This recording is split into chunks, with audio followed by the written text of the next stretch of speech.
I thank my colleague from Houston, and I'd like to address all of us on the floor tonight as my fellow Texans.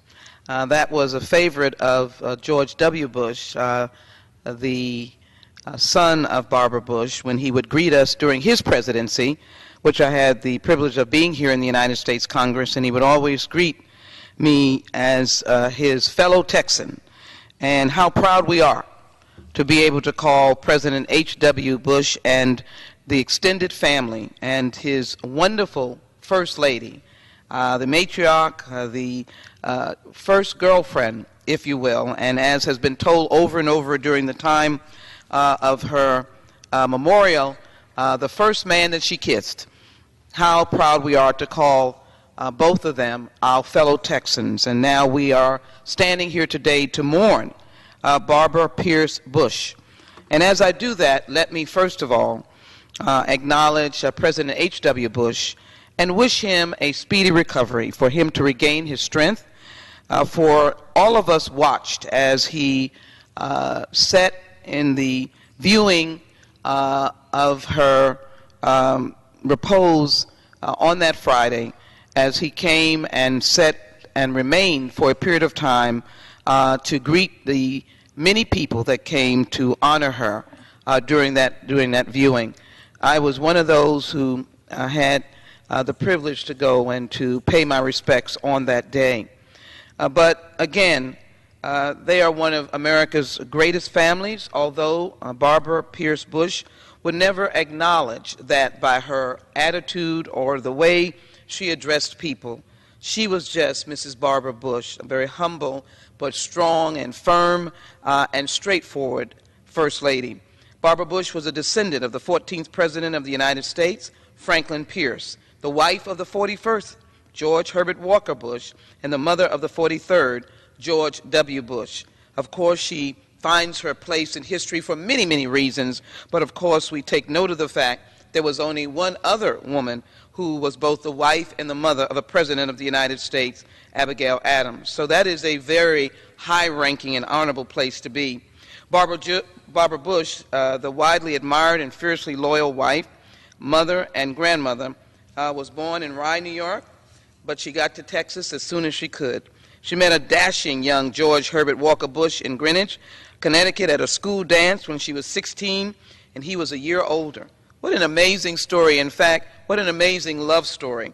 3 years later, Barbara Bush married her sweetheart, and their love lasted for 73 years. I remember as we mourned her last weekend, over and over again, the commentators would say, 73 years of marriage. That alone is a historic tribute to the integrity and the beauty and the love of both of them. And of course, they were married until she departed in death. George and Barbara raised their family from West Texas to Houston. Of course, we know that he was a war hero and a remarkable set of action that he saw in World War II, and a miraculous recovery from when his plane fell, and as well miraculous in the fact that he survived, but more importantly, the actions that took place as he pursued the enemy. He truly was a hero as well. Barbara Bush was plain-spoken, but she had that wonderful white hair, pearl necklace, and earrings. And so many in Houston, on the day of both her funeral and as well the day that we viewed her remains and at St. Martin's Episcopal, as she lied in repose, she was there.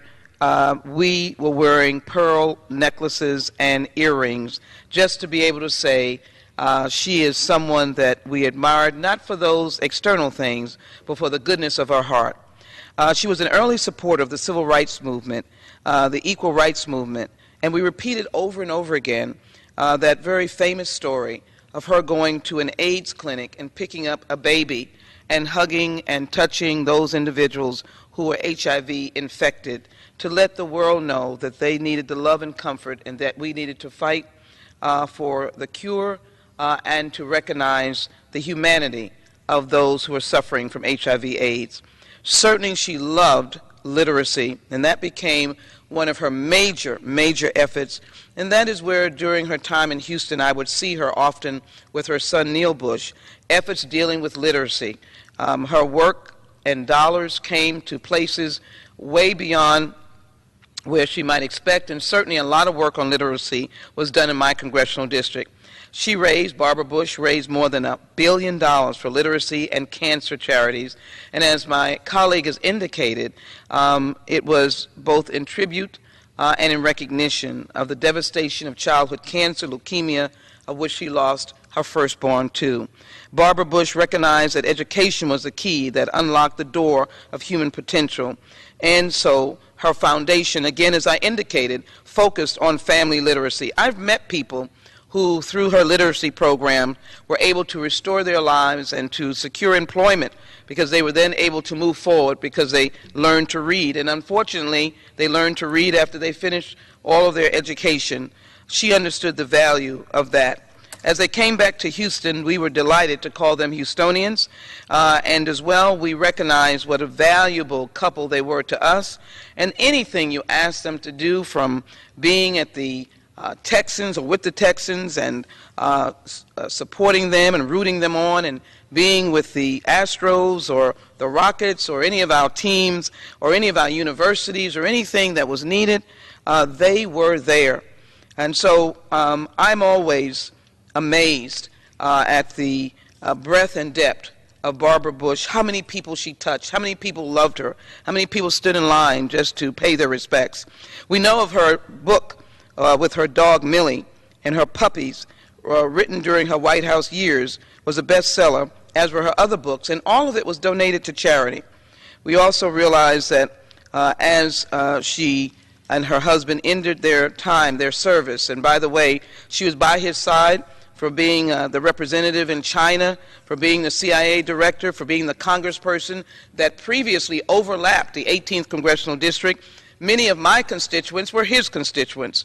And so we've had a full circle of their wonderful service to this nation. On a personal note, I want to offer my tribute for my husband, Dr. Elwin C. Lee, because as a young man growing up, it was the Bush family that helped him go to Andover and opened his eyes to go to the same school that Mr. Bush, H.W. Bush, went to in his years of finishing high school. We know that when we got married, we received a gift from the Bushes. We couldn't even imagine it, that they would even remember us. We sent them an invitation, they remembered, and they provided us with a very special gift. They are very, very special people, and I speak in present tense because her spirit continues to thrive, and we're reminded of the charity, the love, and the standard bearer that she was for what is great about America. We know that she is survived by her husband, their children, George, Jeb, Neil, Marvin, and Dorothy, and that, as has always been said, she will join her firstborn, Robin, at her final resting place. It is important to pay tribute to such a wonderful American, such a wonderful woman, and to be able to thank her for teaching us and to remind us what is important in life, and it is family, friends, and faith. Thank you, Mrs. Barbara Pierce Bush. May you rest in peace, but let it be known that we will never forget your spirit, your strength, and what you did for America, and you gave it to us straight: family, friends, and faith. I thank the gentleman for yielding to me, and I yield back.